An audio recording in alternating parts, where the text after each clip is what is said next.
Diz o nosso texto dessa manhã: porque aquilo que eles fazem em oculto, até mencionar, é vergonhoso, mas tudo que é exposto pela luz torna-se visível, pois a luz torna visíveis todas as coisas. Por isso é que foi dito: desperta, ó tu que dormes, levanta-te dentre os mortos e Cristo resplandecerá sobre ti. Tenham cuidado com a maneira como vocês vivem, que não seja como insensatos, mas como sábios, aproveitando ao máximo cada oportunidade, porque os dias são maus. Portanto, não sejam insensatos, mas procurem compreender qual é a vontade do Senhor. Não se embriaguem com o vinho que leva à libertinagem, mas deixem-se encher pelo Espírito, falando entre si com salmos, hinos e cânticos espirituais, cantando e louvando de coração ao Senhor, dando graças constantemente a Deus por todas as coisas, em nome de nosso Senhor Jesus Cristo. Sujeitem-se uns aos outros por temor a Cristo. Oremos.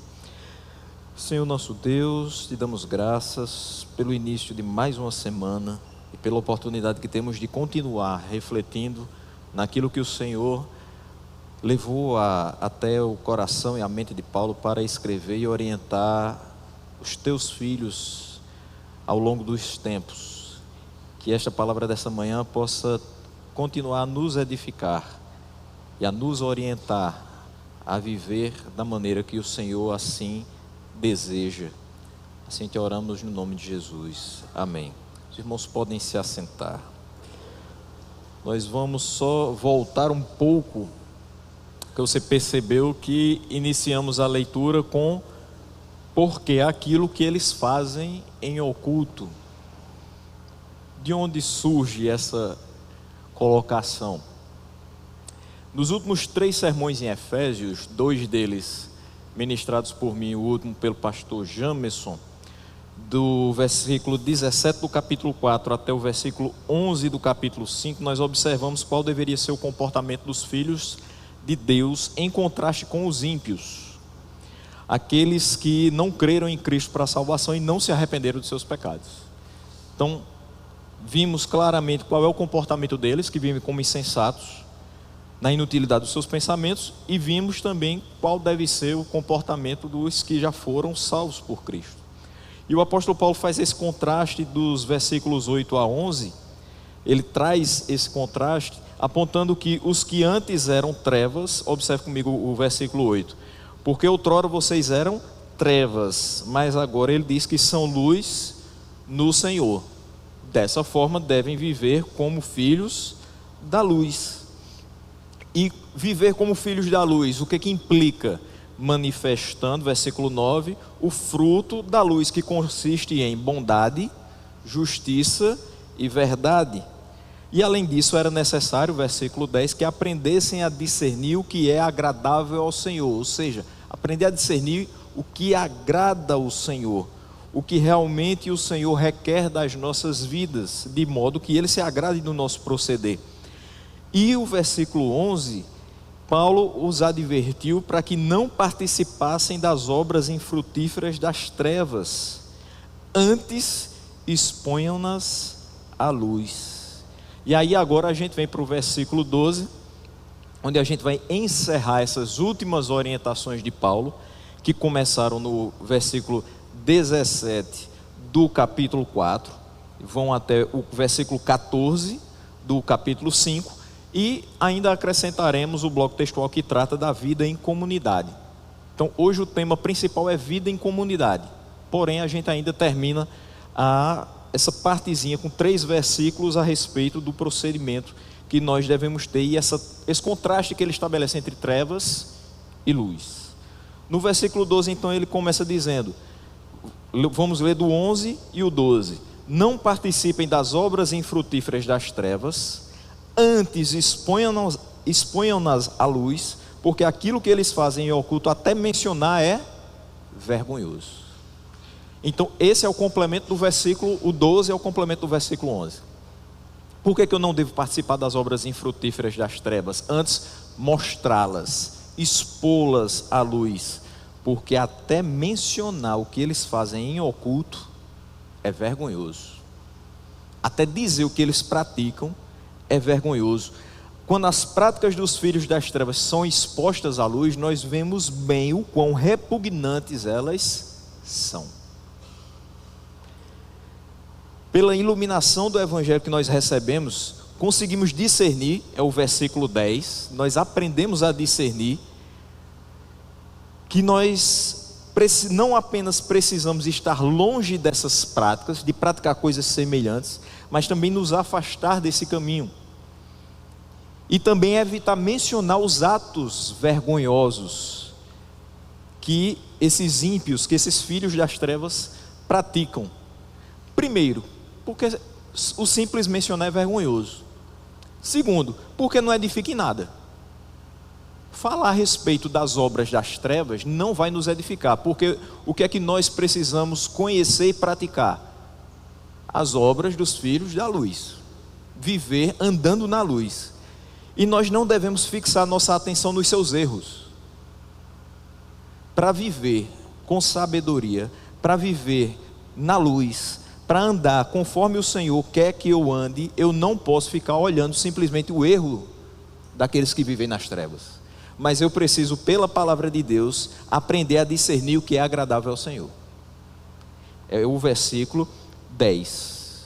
Ele é o principal para nós, desse ponto todo aqui. Porque não adianta eu saber que antes eu era trevas e agora eu sou luz, se eu não sei o que fazer enquanto filho da luz. E o que é que eu preciso fazer enquanto filho da luz? A vontade de Deus. Então eu preciso discernir o que é agradável ao Senhor, o que Ele quer da minha vida, o que Ele requer do meu procedimento. Se eu fico só fixando minha atenção nos erros dos ímpios, dificilmente eu vou ter condições de, abastecido da verdade do Evangelho, corrigir os erros deles. Sabe aquela coisa, eu fico muito preocupado quando no noticiário ficam falando os detalhes de determinadas operações das organizações criminosas, porque parece que eles estão dando ideia para outros. Olha, ele arrombou a casa assim, ele usou tal material, tal instrumento foi utilizado para entrar em determinado local, e a senha que estava em determinado canto serviu para abrir o cofre. Eles dão cada ideia assim, que eu digo, pronto, aquele que não estava pensando em roubar, agora já está começando a fazer seu plano. São muitas coisas, e cada dia eles estão mais astutos, e a gente cada dia mais preso dentro da gaiola residencial, com medo de sair de casa, com medo de voltar para casa, sair dia de banco, sair dia da garagem, enfim. Se a gente fica só falando do que eles fazem de mal, parece que a gente está dando ideia para aquele que está na corda bamba, sem saber se vive para a luz ou se vive para as trevas, saber como vive nas trevas. Olha, sabe como é que vive nas trevas? Assim, ó, do jeito que eles estão caminhando. Está vendo como eles estão errando? Está vendo como eles estão fazendo o que Deus não quer? Sim. Mas se eu resumir as minhas falas aqui, nós resumirmos as nossas falas aqui, simplesmente categorizando os erros dos filhos das trevas, nenhum de nós sairá daqui edificado, e nem conhecedor do que nós devemos fazer enquanto filhos da luz. Então é lógico que eu vou jogar luz para que eu entenda quais são os erros, mas eu também preciso lançar luz no que eu devo fazer, nos acertos. Saber que é errado, nós sabemos, pela palavra. Mas se a palavra não foi exposta para que eu acerte, foi meio sermão, e meio sermão não vale. Para que seja completo, eu preciso reprovar as obras das trevas, mas ensinar como andar na luz. É nisso que Paulo coloca aqui, mencionar o que eles fazem é vergonhoso. Eu não vou ficar aqui expondo para os irmãos o que as pessoas que não seguem ao Senhor fazem durante os seus dias. Vocês sabem perfeitamente. Vocês sabem o que é feito de errado no ambiente de trabalho de vocês. Vocês sabem o que é feito de errado na rua, onde a gente faz transações comerciais que nem sempre são justas, onde a gente às vezes é enganado numa troca de um produto, na forma como alguém diz assim, não, isso aqui está muito bom, quando chega em casa não está. A gente sabe que muitas coisas são feitas seguindo o curso desse mundo, e a gente se prejudica com isso. Não precisa eu dizer para você que às vezes dentro de casa você tem o exemplo concreto de uma pessoa que não segue a palavra do Senhor, e vê o quanto ela dá cabeçada, o quanto ela erra, o quanto ela sofre, e você sofre junto. Mas eu preciso dizer para você o que Deus quer das nossas vidas para que continuemos andando como filhos da luz. É isso que a gente precisa saber. O errado, graças a Deus nós sabemos. Agora a gente tem que saber fazer o que é certo. Não basta se afastar do pecado. Temos que fazer a vontade de Deus. Versículo 13 diz o seguinte: tudo o que é exposto pela luz torna-se visível, pois a luz torna visíveis todas as coisas. As práticas pecaminosas de alguém parecem estar encobertas quando elas são feitas no oculto. Um exemplo bem pequeno aqui. Você trabalha num banco e você conhece o tesoureiro desse banco. Ele confia muito em você e diz: olha, durante meu almoço vou deixar a chave da tesouraria com você, porque você é a pessoa da minha confiança. Então você fica por aqui para que ninguém entre. Aí você pega aquela chave, eu estou sozinho, o tesoureiro foi embora, é a chance de eu ter vantagem. Aí você abre, tranca, pega o que não é seu, abre de novo, tranca e depois devolve a chave para ele. E você diz: ninguém viu, olhou para um lado, olhou para o outro, olhou para frente, olhou para trás, estou livre. Pode ser qualquer outra coisa também.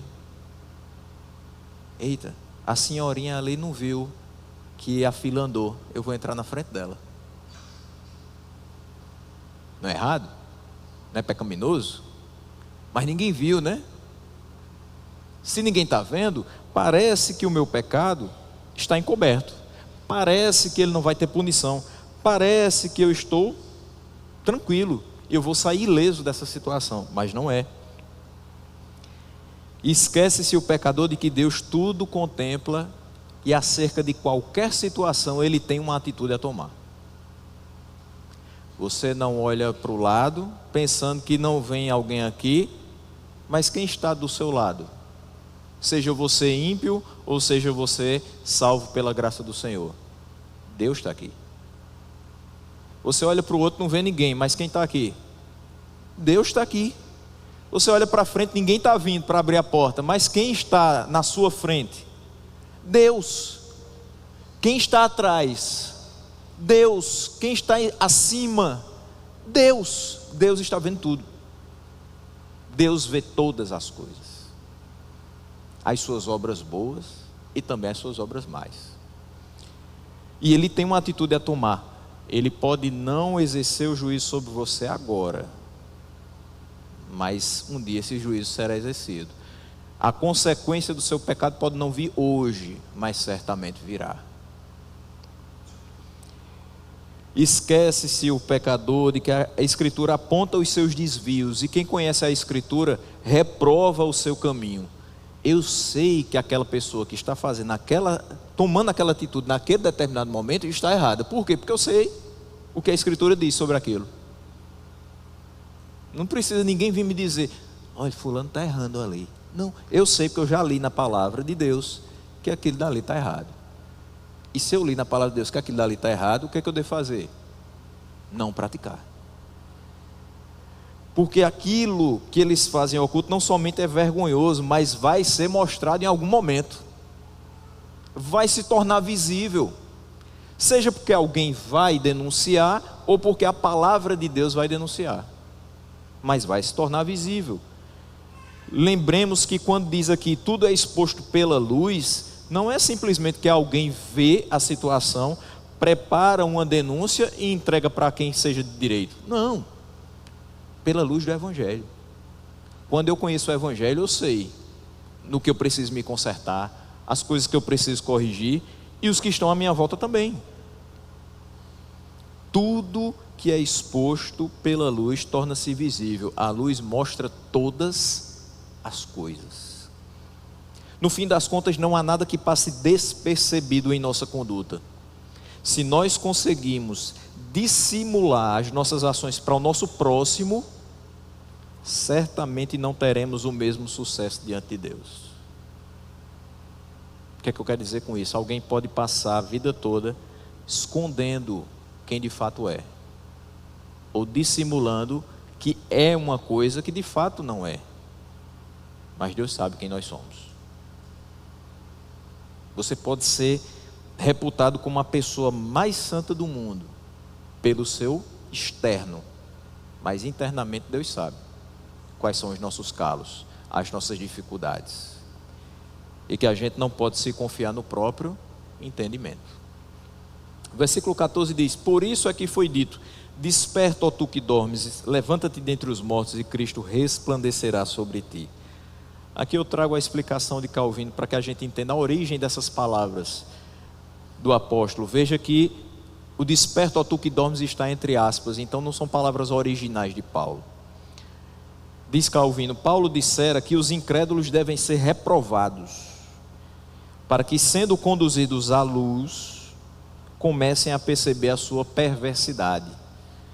Quando ele fala sobre isso, ele está dizendo o seguinte: olha, os perversos têm que ser reprovados, porque quando eles estiverem frente a frente com a palavra de Deus, eles vão perceber o quanto eles estão fazendo de mal, o quanto eles são de fato perversos, o quanto eles realmente são reprováveis diante de Deus e diante de quem conhece a palavra de Deus.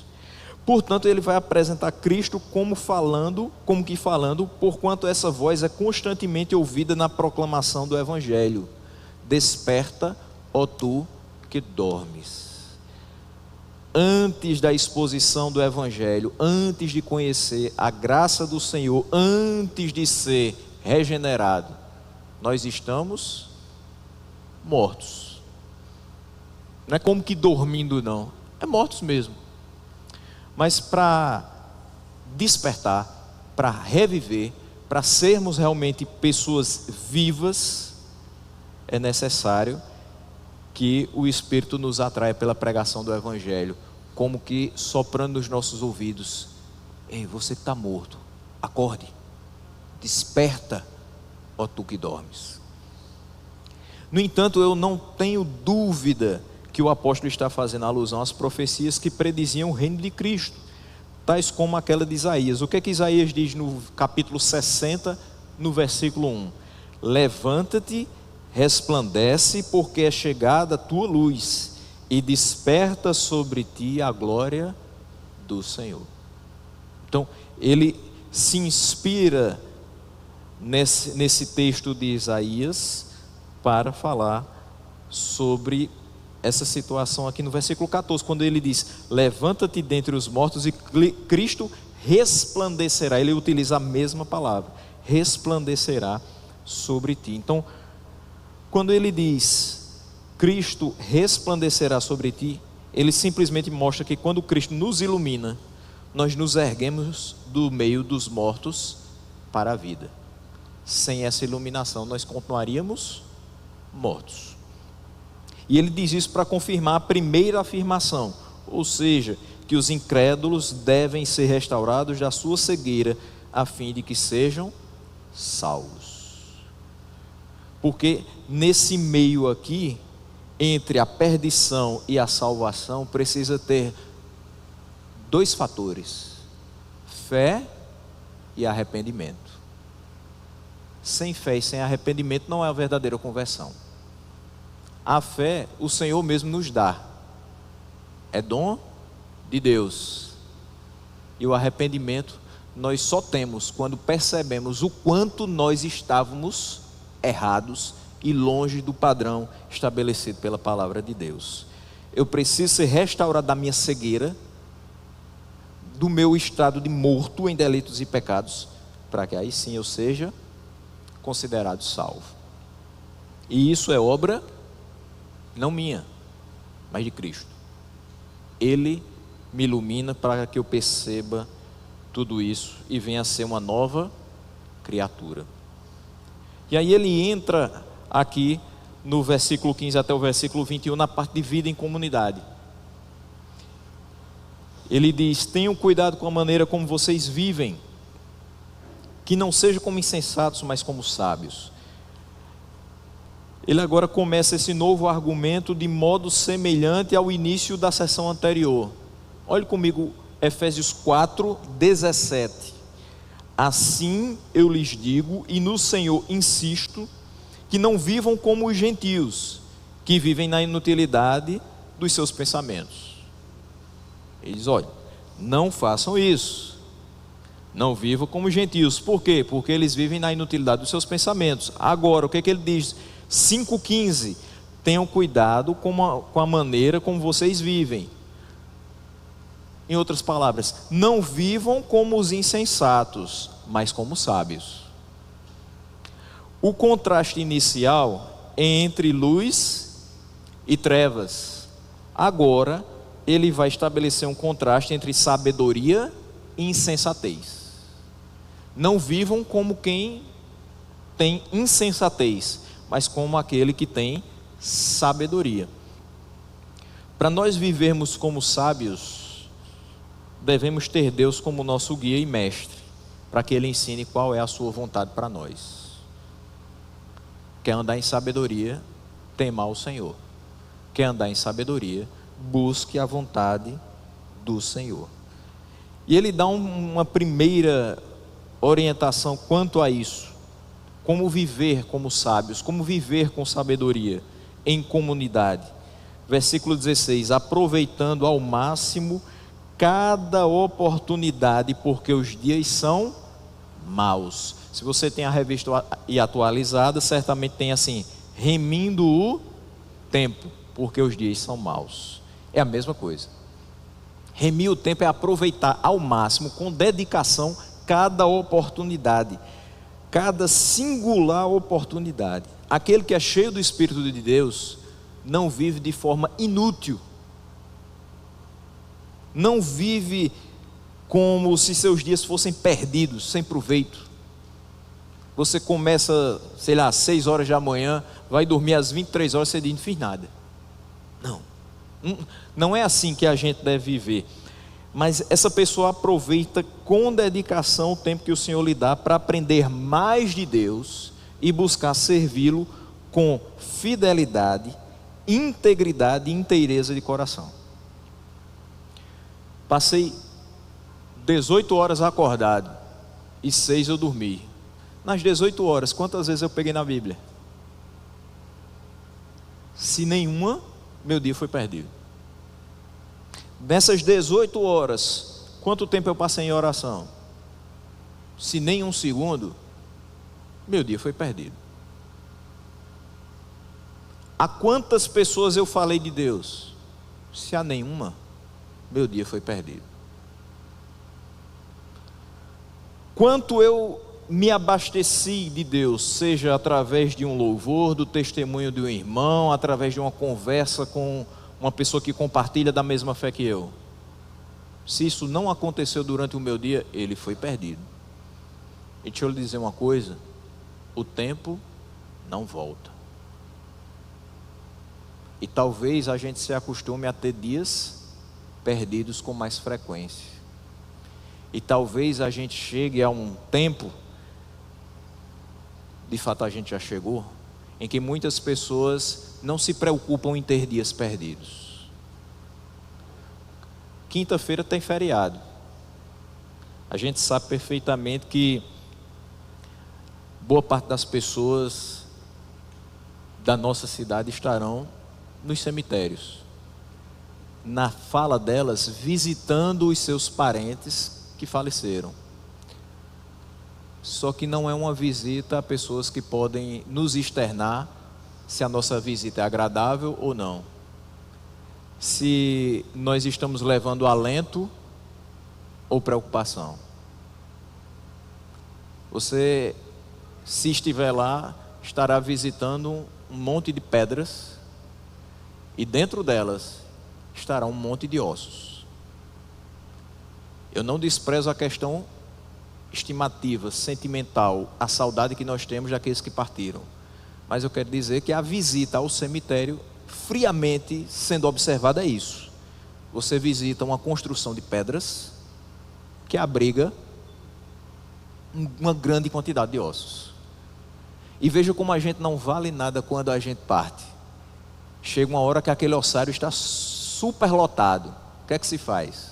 Abre-se a gaveta, tira um saco para colocar outro. Tudo que você tinha se foi. Tudo que você significou algum dia vai ficar na lembrança dos seus filhos, dos netos, no máximo dos bisnetos. E uma hora você vai ser totalmente esquecido. Mas se você aproveitou realmente o seu tempo para fazer a vontade do Senhor, certamente o seu legado vai durar um pouquinho mais.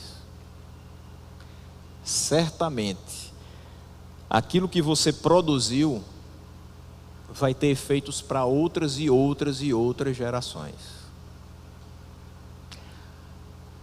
Mas no feriado, se você não for para os cemitérios, nem que seja só para pedir a uma pessoa que limpe o túmulo, algo extremamente comum nessas horas, uma pessoa que faça alguma reforma no jazigo, enfim. O que me entristece é que muitas pessoas hoje não aproveitam cada oportunidade ao máximo, sabendo que os dias são maus, e dizem: feriado, que beleza, vou maratonar na Netflix. E passa facilmente a manhã, à tarde, à noite, às vezes com um prato na frente da televisão, e no outro dia você vai trabalhar cheio de quê? De olheiras, cansado de tanta tela que você se submeteu. Oba, feriado, já sei o que eu vou fazer. Pega os meninos tudinho e leva para uma piscina. Eles ficam lá quietos brincando e eu vou fazer outras coisas. Tudo isso é lícito. Você pode maratonar não só 10 horas, 12 horas, você pode virar à noite se você quiser. Mas eu quero dizer para você que isso não é aproveitar ao máximo as oportunidades. Os dias são maus. Reserve um tempo para essa atividade, mas observe que o dia tem 24 horas. E se bem dividido, ele rende, que é uma beleza. Eu posso assistir aquilo que eu desejar. Se eu sentir que é edificante, ótimo. Não é pecado fazer isso.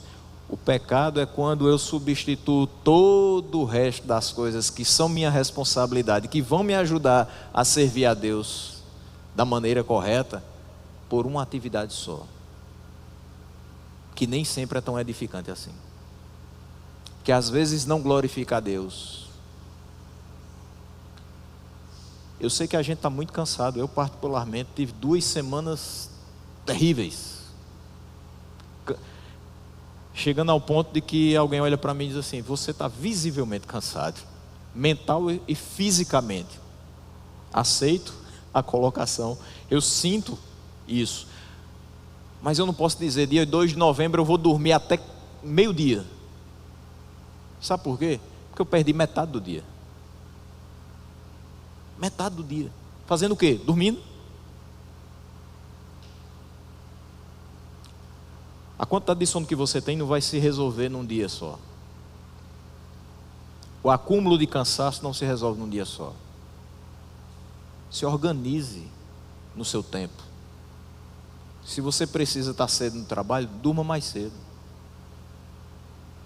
Se não dá tempo de lavar os pratos hoje, deixe para amanhã, pelo amor de Deus, mas durma. Descanse.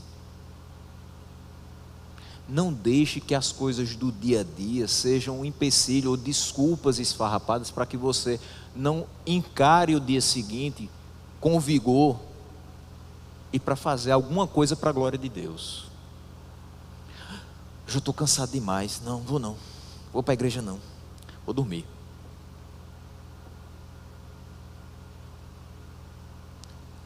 Hoje à tarde, além de continuar adorando ao Senhor, tire um tempinho para dar uma descansada, para a noite não estar dormindo, enquanto a palavra é ministrada. Isso também faz parte do nosso culto ao Senhor, para que a gente aproveite bem o que vai escutar à noite e leve isso para a nossa prática de vida. Se eu não estiver atento ao que está sendo dito aqui, como é que eu vou fazer lá fora? E como é que eu vou fazer aqui dentro também?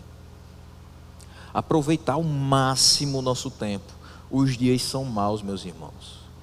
O insensato é que, diferente do filho da luz, não tem nenhuma estratégia para a sua vida e perde todas as oportunidades que Deus dá para que ele viva de uma forma produtiva. Por quê? Porque ele prefere permanecer no ambiente mau. então ele conversa o que não presta, ele se junta com quem não edifica, ele gasta o seu tempo com coisas que são totalmente infrutíferas e que a gente não vê nem o tempo passar. Cuidado com essas atividades que a gente diz assim: rapaz, eu não vi o tempo passar hoje. Você faz um buraco na cadeira de tanto que você se mexe depois que passa de 10 horas da manhã, depois que passa de 8 horas da manhã. Quando a pregação passa um pouquinho mais do que 40 minutos, você já fica agoniado. Mas você consegue ver uma programação durante 3 horas, você consegue mexer em determinada coisa que é do seu interesse, seja de trabalho, seja de lazer, você consegue fazer isso o dia todo. E você diz: não vi o tempo passar, foi tão bom. Como seria bom que a gente também tivesse momentos na igreja que a gente louva ao Senhor com cânticos, que a gente lê a palavra, que a gente se ajoelha em oração, que a gente escuta a palavra sendo ministrada e diz: rapaz, foi tão rápido, mas passou 2 horas e meia, mas para você foi rápido. Por quê? Porque foi prazeroso, porque você aproveitou essa oportunidade ao máximo, você degustou cada palavra que foi dita, você bebeu daquele conhecimento que é vital para a sua vida. Os dias são maus, e ele diz isso porque tudo que nos cerca tende à corrupção e à desorientação. Tudo. Nas mínimas coisas, tudo tende à corrupção e à desorientação. É difícil para nós caminhar nessa terra tão conturbada de maneira piedosa e permanecer ileso. Sempre tem alguém que aparece no seu trabalho, perto da sua casa, para conversar e dizer assim: olha, tem uma oportunidade tão boa aqui. Isso é muito complicado. Na linguagem dos jovens, sempre vai aparecer, eu vou falar especificamente para os jovens agora, porque eu sou jovem ainda. De vez em quando a gente escuta de um amigo assim, na universidade, no trabalho que você está estagiando: tem uma parada massa aqui para você, tu vai se dar bem. Não vai não. Você diz assim: está repreendido, meu amigo. Deus tem suprido as minhas necessidades, fique tranquilo, não preciso dessas paradas não. Não dá certo não. Sempre vai ter alguém que diz assim: ó, se tu puxar o tapete de fulano, sabe quem fica no lugar dele? Tu. Se tu babar teu chefe, tu vai subir. Todos os dias a gente escuta isso. Às vezes a gente é o alvo dessa situação. Os dias são maus, eles tendem a nos levar para a corrupção maior ainda do que o nosso coração já tem. E se a gente não estiver vigilante, de fato será muito difícil permanecer ileso. Então sejamos solícitos em aproveitar as oportunidades de todas as maneiras e sejam vigilantes. Versículo 17 diz o seguinte: portanto, não sejam insensatos, mas procurem compreender qual é a vontade do Senhor. Veja, o contraste aqui agora entre insensatez e sabedoria. O que é que Paulo reputa como sabedoria? Conhecer a vontade do Senhor.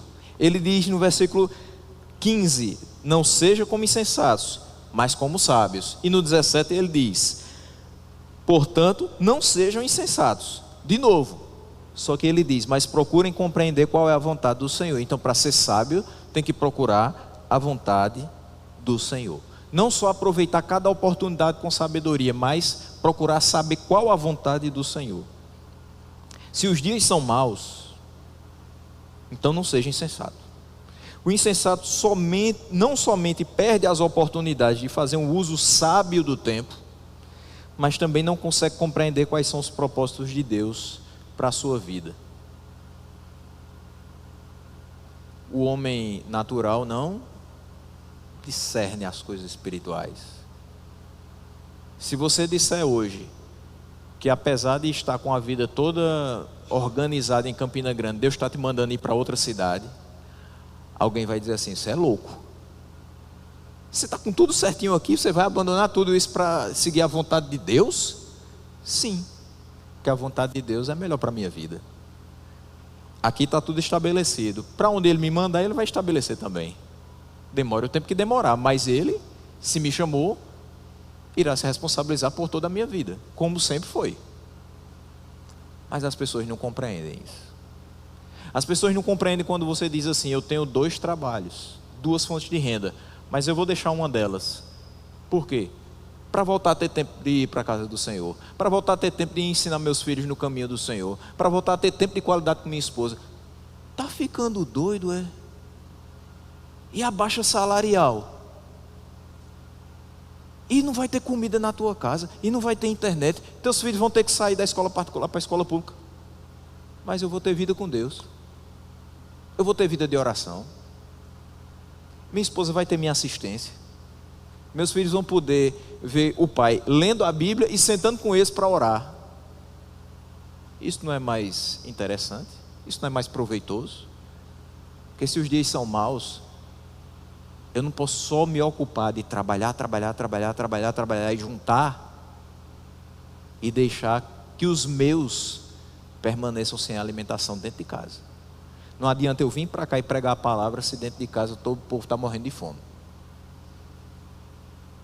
Eu estou tirando da boca dos meus para dar a outras pessoas, que também são minhas. Mas entenda, dentro de casa eu preciso fazer o meu dever. E se o trabalho me impede disso, Senhor, me ajude a ter um padrão menor, mas que eu continue a te servir, que eu não negligencie o dia do Senhor, que eu não perca uma escola bíblica dominical, porque eu sei que é necessário para a minha vida. Aquele que se exercita dia e noite na meditação da lei, facilmente vai triunfar sobre as dificuldades que Satanás coloca no seu caminho. Quando a gente observa a palavra do Senhor, ela nos diz como nós devemos estar alerta, como nós devemos proceder, sem buscar o caminho do insensato, mas vivendo com sabedoria. E certamente, quando as setas do maligno vierem sobre nós, nós vamos ter como nos desviar dele, como nos desviar do mal. Observe que Paulo define então sabedoria como entender qual é a vontade do Senhor. Davi fez uma pergunta no Salmo 119, versículo 9. De que maneira poderá o jovem guardar puro o seu caminho? Qual foi a resposta? Observando segundo a tua palavra. De que maneira eu vou saber qual é a vontade do Senhor? De que maneira eu vou ter sabedoria na minha vida? Observando o meu caminho segundo a sua palavra. Aqui ele está falando com jovens, mas isso faz parte da sabedoria de toda a nossa vida. De que maneira o fiel, o servo de Deus, pode guardar puro o seu caminho? Se seguir nos seus passos tudo o que prescreve a palavra do Senhor. O versículo 18 nos diz o seguinte: não se embriaguem com vinho que leva à libertinagem, mas deixem-se encher pelo Espírito Santo. Esse texto é bem complexo. Ele tem 2 pontos que são um tanto polêmicos para algumas pessoas, que são às vezes muito discutidos na nossa academia cristã. Mas Calvino traz uma observação bem interessante nesse texto. Ele diz: ao ordenar-lhes que não se embriaguem, ele proíbe o uso excessivo e imoderado de todo e qualquer tipo de bebida. O texto nos diz: não se embriaguem com o vinho. Mas dando o exemplo do vinho, ele diz: não usem imoderadamente e excessivamente qualquer tipo de bebida. Bebida forte, bebida alcoólica. Não se deem muito a isso. Eu me lembrava das atribuições dos presbíteros, por exemplo, no texto de Timóteo, texto de Tito, que diz que não deve ser dado a muito vinho. Em outras situações também da palavra de Deus, como por exemplo, no caso de Sansão, que era nazireu e não poderia utilizar bebida forte. Mas hoje há uma discussão tão boba na minha visão, de pessoas perguntando o tempo todo, inclusive na internet: pastor, abre uma caixinha lá, pastor, eu não posso tomar uma cervejinha no final de semana? Meu irmão, pergunta uma coisa que preste. Não faça o pastor perder o tempo dele, não. O que é que você está querendo? Um aval para pecar? Porque a gente sabe que se você está perguntando se pode tomar uma cervejinha no final de semana, você vai comprar grade. que o homem é falho. Eu sou falho, todo mundo aqui é falho. Ninguém vem me dizer, mas eu me controlo. Se você comer uma trufa de licor, você é parado na blitz e não pode dirigir seu carro. 0,034 miligramas por litro de álcool no sangue. É a lei brasileira. Teve agora aí, esse momento aqui em Campina Grande, semana passada, a vaquejada, a lei seca pegou mais de 50 carros. Estava escutando no rádio pela manhã, indo para a escola. Mais de 50 pessoas. Estavam todas elas embriagadas? Não, mas falharam no teste do bafômetro. Se eu com uma trufa, às vezes utilizando um enxaguante bucal, sou pego numa blitz, você imagina o que é que 2 latas de cerveja podem fazer no meu organismo, nos meus reflexos, no meu cérebro. Você não começa tomando uma grade de cerveja, você começa com um gole. Você não começa com um maço de cigarro, você começa com um. É assim que as coisas começam. A ideia aqui é, se você sabe que você não tem controle, e ninguém tem, não comece. Não dê o primeiro passo, porque para voltar é difícil, é doloroso. Isso aqui não vai trazer nada de bom para você. Se embriagar com vinho leva à libertinagem. Você perde o senso do ridículo. Quantas vezes a gente passa voltando da igreja e tem pessoa dançando no meio da rua e os outros rindo? Por quê? Perdeu a noção. É ridículo. No outro dia não lembra nem o que fez. Tu fizesse isso? Ah, rapaz, eu nem me lembro que eu fiz isso. Foi mesmo? Foi. Tu estava aí pagando ridículo para todo mundo da rua, perdendo a credibilidade, o respeito dos de dentro e dos de fora. Meus irmãos, a oposição que há entre estar cheio de vinho e estar cheio do Espírito Santo é evidente. Pode ter certeza que em momento nenhum você escutaria aqui na igreja uma palavra edificante de uma pessoa que subisse aqui cheia de álcool. Não dá. Primeiro nem chegaria. Começaria a tropeçar ali da entrada. E nesse tipo de pessoa a gente não confia para seguir espiritual das nossas vidas. Não pode estar cheio do vinho, cheio da bebida, precisa estar cheio do Espírito de Deus. E para isso a gente tem que renunciar a muita coisa que talvez a gente gostasse em outras épocas. Porque para estar cheio do Espírito de Deus eu preciso renunciar à minha carne, à vontade do meu corpo. Eu tenho que deixar que Ele conduza a minha vida para a maior glória dEle. Mas há algo em comum que leva Paulo a traçar esse contraste. Todo ser humano está passível de ficar debaixo de uma influência, debaixo de um controle. Ou você vai ser controlado pelo vinho, ou você vai ser controlado pelo Espírito. Ou você vai ser influenciado pela bebida, ou vai ser influenciado pelo Espírito de Deus. Colossenses 3, do 15 até o 4, versículo 1, é muito semelhante a essa parte que a gente começou aqui, de Efésios 5, 18 até Efésios 6, 9. E aí a gente pode afirmar que Paulo pretende transmitir aqui um pensamento semelhante na introdução de cada um desses trechos. O que é que ele quer dizer? Quando ele fala em deixar-se encher pelo Espírito, quando ele fala em Colossenses em estar debaixo do governo de paz de Cristo, com a palavra de Cristo habitando ricamente em seu coração, ele refere-se a estar debaixo do controle de Deus. Eu devo então viver cheio do Espírito Santo, estar debaixo de um governo de paz de Cristo, e que a palavra dele habite ricamente o meu coração. Isso é viver com sabedoria. Qual o resultado de viver no controle de Deus? Eu vou ser encorajado a louvá-lo por tudo que ele é e por tudo que ele faz, e eu vou ter um relacionamento saudável com as pessoas. Versículos 19 e 20, a gente já está caminhando para o final. Diz o seguinte: falando entre si com salmos, hinos e cânticos espirituais, cantando e louvando de coração ao Senhor, dando graças constantemente a Deus Pai por todas as coisas, em nome de nosso Senhor Jesus Cristo. Aqui é o outro ponto.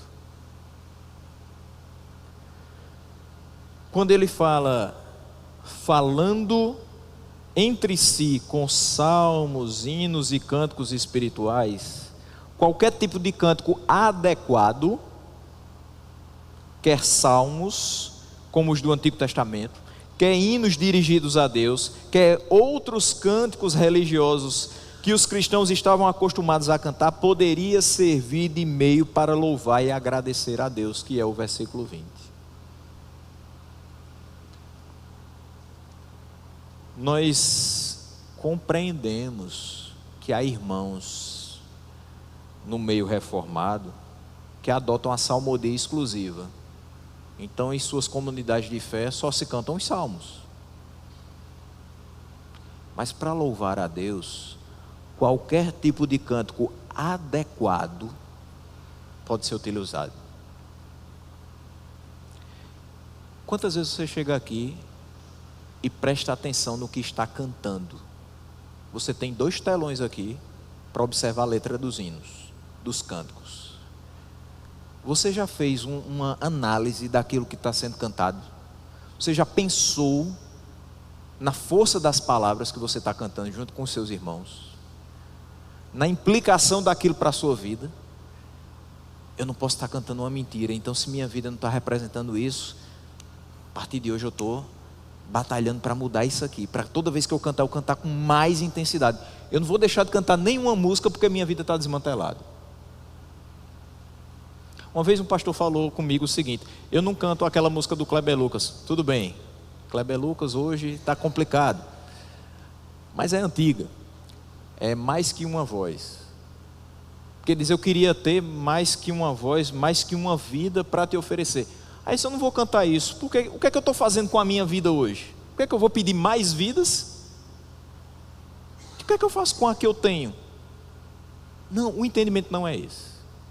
O entendimento é o seguinte: a vida que eu tenho que viver para a glória de Deus. E quantas vidas eu tivesse para viver, eu deveria viver para a glória de Deus. Então eu queria ter 1000 para oferecer a Deus.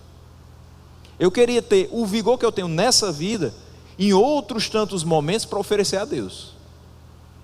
A ideia é exagerar, é uma hipérbole mesmo. Você exagera. Se eu tivesse 1000 anos para viver, você não vai ter sobre a terra. Mas se eu tivesse 1000 anos para viver sobre a terra, cada dia, cada 24 horas seria dedicado ao Senhor. Se eu vivo para a glória de Deus, eu tenho total segurança de que se Ele me der mais 30 anos de vida, os 30 anos vão ser dedicados a Ele. Se eu vivo para a glória de Deus, eu canto essa música, mesmo o compositor hoje estando desviado, mas a palavra está lá, e é verdadeira. Eu diria, olha, se eu tiver, quantos anos de vida eu tiver, eu vou dedicar a palavra do Senhor, eu vou dedicar o louvor do Senhor, eu vou viver para a glória do Senhor. E se você sentir o seu coração constrangido porque você está cantando uma coisa que não percebe que é coerente com o que você está vivendo, não baixa a cabeça e deixe de cantar não.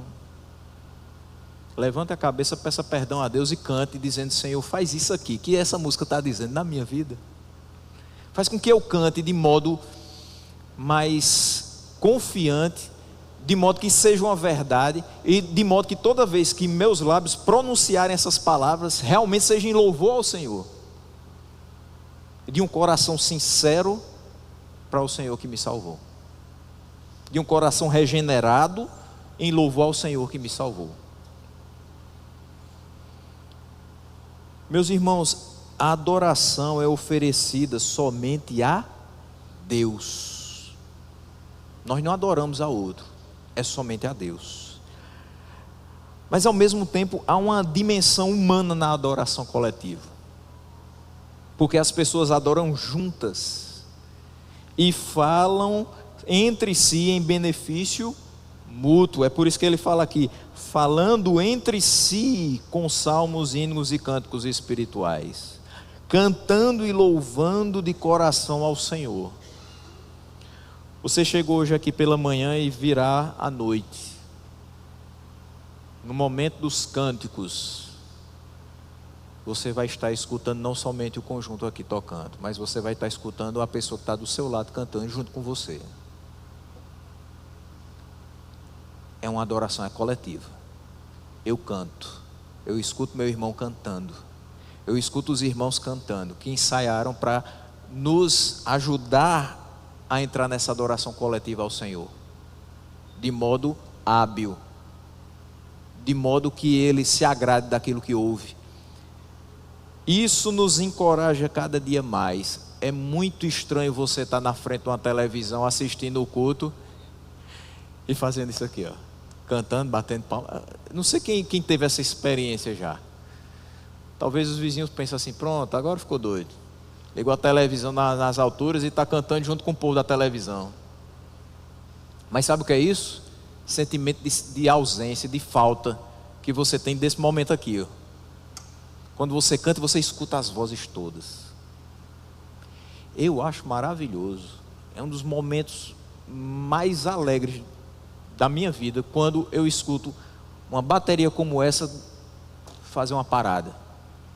Só os irmãos agora. Todo mundo sabe a letra, todo mundo sabe o tempo da música, todo mundo sabe qual é o tom que deve ser cantado. E é aquela chuva de vozes assim, cantando numa só voz. É bonito demais. Quando você percebe os instrumentos param ou ficam baixinho e você escuta as vozes cantando mesmo. Não interessa se você é afinado ou não, mas você bota para fora, o seu pulmão está funcionando para Deus, a sua voz está sendo dedicada para Deus, a sua vida para Deus. Isso é muito bom. Nós fomos feitos para isso, e nós somos orientados a isso, a louvar, falar entre si. Isso é benefício para a minha vida, quando eu vejo aqui os irmãos cantando com prazer, com a alma, dizendo: Senhor, eu te louvo. Nós precisamos disso, e por isso dar graças constantemente a Deus Pai por todas as coisas. Muita coisa acontece na nossa vida e às vezes os reveses são sucessivos e simultâneos. Você já teve isso na sua vida? Você diz assim: meu Deus do céu, quando é que vai parar? Eu tive alguns desses ultimamente.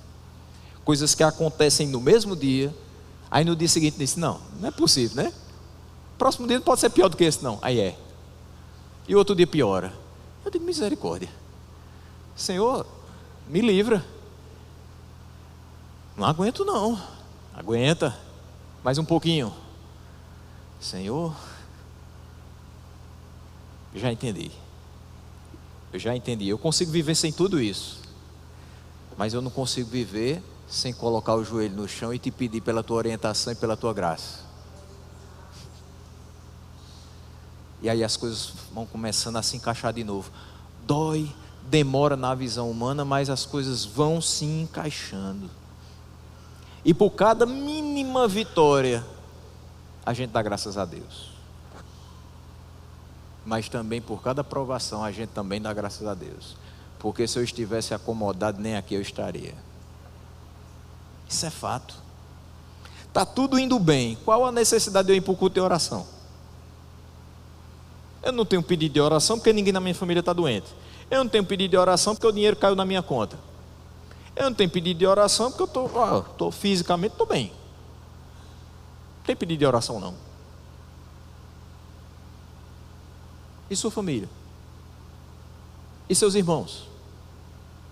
E as pessoas que você conhece, que você ama? E o mundo? Não precisa de oração não? Venha orar. Não só na terça, mas venha orar. Se você acha que não tem pedido de oração para a sua vida, interceda pelos outros. E eu tenho certeza que essa oração também vai ser motivo de dar graças a Deus por quem recebe. Por último, ele já vai introduzir o próximo tópico da carta, que é submissão, a partir do versículo 22. E ele diz: sujeitem-se uns aos outros por temor a Cristo. Então Paulo encerra esse ponto dizendo: sujeitem-se uns aos outros por temor a Cristo, como o texto de Hebreus fala, 10:24. Olha o que Hebreus 10:24 diz: consideremos uns aos outros para nos incentivar ao amor e às boas obras. Ele fala de incentivo ao amor. Onde reina o amor, as pessoas prestam serviço umas às outras. Semana passada, quem esteve aqui no café da manhã? Pode levantar a mão, viu? Quase todo mundo. Foi bom? Foi maravilhoso, foi? A gente teve tudo o que a gente gosta. A gente louvou ao Senhor. A gente se alimentou de muitos alimentos, mesas intermináveis de alimentos, variedade de alimentos maravilhosos. Pena que eu não poderia fazer uso de todos. E depois a gente ouviu uma palavra também muito boa para os nossos corações. Mas você viu algumas pessoas que não estavam desse lado aqui da mesa. Elas estavam desse lado aqui. Elas estavam fazendo o quê? Servindo. Onde há amor, onde reina o amor, as pessoas prestam serviços umas às outras. Na mesma semana, na sexta e no sábado, nós tivemos aqui o Congresso dos Homens. A partir do momento que você chegava ali na frente, já tinha uma pessoa para lhe receber. E você tinha pessoas de outras igrejas aqui presentes. Os irmãos de João Pessoa vieram para cá. Os irmãos de outras OBPC daqui de Campina Grande estiveram presentes conosco. Então você tem os oficiais que recepcionam, as pessoas da recepção que não são oficiais, mas estão também recepcionando as pessoas com a palavra de ânimo, com a palavra do Senhor, com um sorriso no rosto. Elas estão prestando um serviço, não a essa igreja, mas ao Senhor. A igreja está bela, mas é ao Senhor que eles fazem isso. E aí você vai entrando aqui e pessoas sobem aqui para dirigir o culto. Elas estão prestando um serviço ao Senhor. E outras sobem aqui e cantam conosco, prestando um serviço ao Senhor. E outros sobem aqui e pegam as bandejas e passam com os envelopes, prestando um serviço ao Senhor. Outro sobe aqui e prega a palavra, prestando um serviço ao Senhor. Por quê? Porque é obrigação, porque estão na escala? Não, porque onde reina o amor, as pessoas prestam serviço umas às outras. É o amor a Deus, é o amor à palavra de Deus e amor ao povo de Deus. Não ficam de fora desta admoestação de se sujeitar uns aos outros os governantes, os reis, porque a própria autoridade deles é exercida para o serviço da comunidade. O que é que faz um governante que não atua para o benefício da comunidade? Nada. Tem que sair. A autoridade dele é estabelecida para que ele sirva a comunidade, para o bem comum daquele povo. É bastante oportuno que todos sejamos exortados a nos sujeitar uns aos outros. Porém, não há nada mais oposto ao espírito do homem que essa submissão recíproca. Você gosta de prestar contas, de dar satisfação da sua vida a outra pessoa? Você pode até fazer, mas às vezes dá um peso no coração.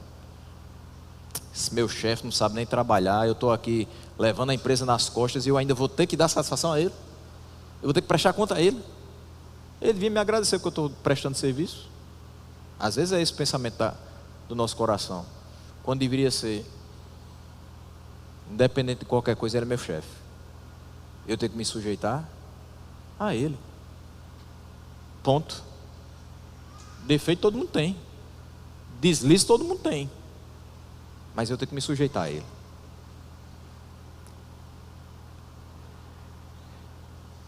É impressionante como a igreja tem sido atacada nesse ponto de submissão.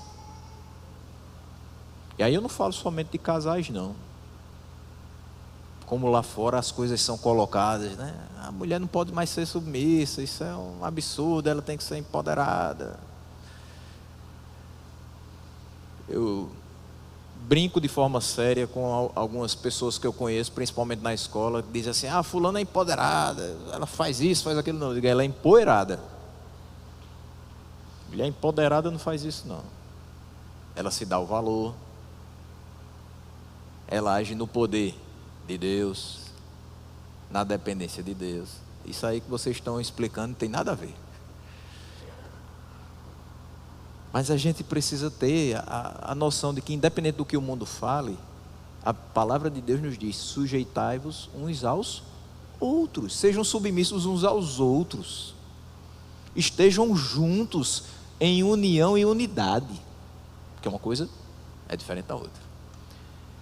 Nós precisamos, meus irmãos, uns dos outros. Nós precisamos ser domesticados na nossa impetuosidade. Aí por isso que Paulo fala aqui o seguinte: sujeitem-se uns aos outros por temor a Cristo. Somente Cristo doma a gente. Quando a gente pensa qualquer coisa errada, aí ele diz: opa, peraí, se acalma, sujeite-se ao seu irmão. Mas sujeite-se ao seu irmão, é minha palavra, ponto. E o seu irmão tem que se sujeitar a você. Faça a sua parte, ele vai fazer a dele também. Aí as coisas vão caminhar com harmonia. Por temor a ele, nós vamos nos sujeitar uns aos outros, ser solícitos e retribuir o bem que nós recebemos dos nossos irmãos. Nós fomos servidos. Eu gostaria muito de ver no próximo café da manhã outro grupo agora, também servindo. Se precisar, estou aqui. Às vezes sou meio desastrado, mas botar alguma coisa para não derrubar, eu me garanto de servir junto. Meus irmãos, a gente precisa retribuir esse bem que os nossos irmãos fazem, não é simplesmente porque eles fizeram, é por temor a Cristo. É essa a palavra de Paulo, é essa a palavra do Senhor. Então tragamos a glória devida ao Senhor através da obediência desta orientação, que muito mais que paulina é divina e justa para todo aquele que é filho da luz. Amém? Deus nos abençoe nesta manhã.